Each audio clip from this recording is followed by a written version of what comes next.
We've got new information on the upcoming Radeon RX 6600 launch, the little brother of the 6600 XT, and early whispers of a possible Ampere RTX 3000 super refresh.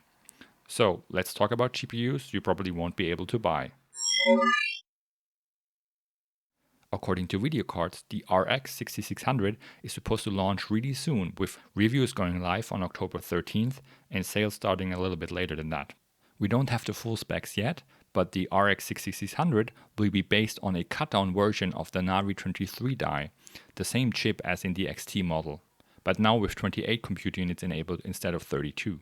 The memory setup will be left unchanged, offering the same 8GB of GDDR6 memory on a 128 memory interface and 32MB of Infinity cache. The final performance will depend on actual clock speeds and if there are other changes to the GPU like with ROPs or TMUs. But I expect the 6600 to perform about 10 to 15% below the bigger brother 6600 XT. MSRP is tough to guess in this market, but I expect AMD to stack the 6600 against the 3060, so somewhere around $329 would be my guess. If you watched my 6600 XT video, you know I was actually pretty optimistic about the launch and the initial stock. And while the 6600 XT actually was in stock, since then prices have gone up significantly. The bad news are I expect the 6600 launch to be even worse than that of the 6600 XT. AMD is using a cut-down version of Navi 23.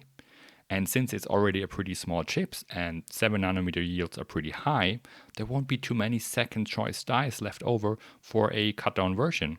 AMD can easily sell all the fully working Navi 23 dies as higher priced XT models. That's why we had to wait quite a while after the XT launch, because they were collecting only those dies that failed the quality checks. On top of that, the 6600 will most likely also be a great card for crypto, since mining is mostly dependent on ReRAM speed and there's supposed to be no change between the cut-down and the XT model. All in all, I don't think the 6600 will improve the current situation and I'm not really excited about the launch. More exciting though are rumors about a Ampere refresh with new RTX 3000 supercards. Well-known leaker Copite7 Kimi posted first rumors on his Twitter account, but he also added that he's not 100% convinced yet. And when I look at the specs he posted, I have to agree with him. Those specs look really odd to me. All we need to do is take a look at Nvidia's current Ampere lineup. As you can see, there isn't a lack of different cards. It's actually pretty crowded with 3 tiers of GA102 and GA104 cards alone.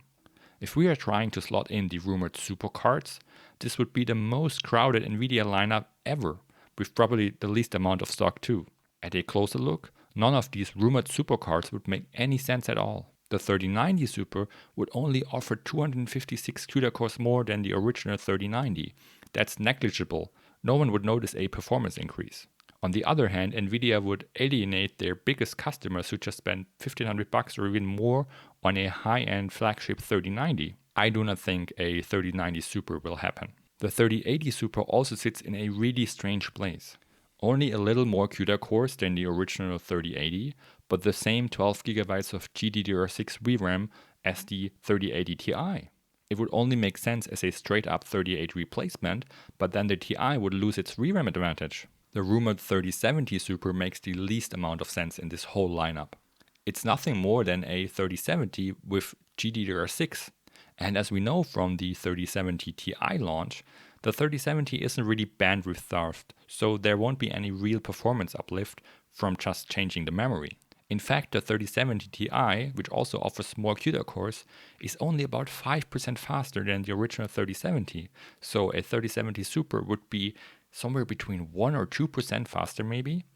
At the same time, the higher clocked GDDR6X would increase power consumption by 50 to 60 watts alone. No chance the 3070 Super is a real product. And then there's the 3060 Super. This card actually looks quite promising, as it would deliver performance above a 3060 Ti and close to a 3070, while also coming with 12GB of ReRAM.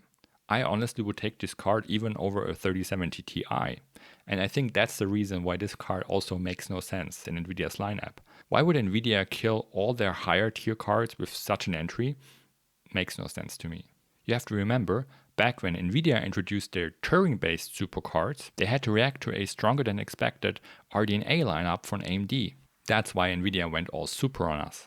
RDNA 2 might be even better today, but the current market just doesn't put any pressure on Nvidia at all. In a nutshell, I think these Ampere super rumors are baseless. None of these cards make any sense in Nvidia's current lineup. Either they offer too little, or they offer too much over the current cards. And with the chip shortage still in full force, Nvidia isn't under any pressure to refresh their lineup. What are your thoughts on this rumor?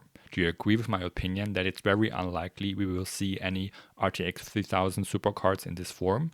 Or do you think there's some merit to these rumors? Tell me in the comments below. If you enjoyed this video, please leave a like and subscribe for more content like this. See you next time.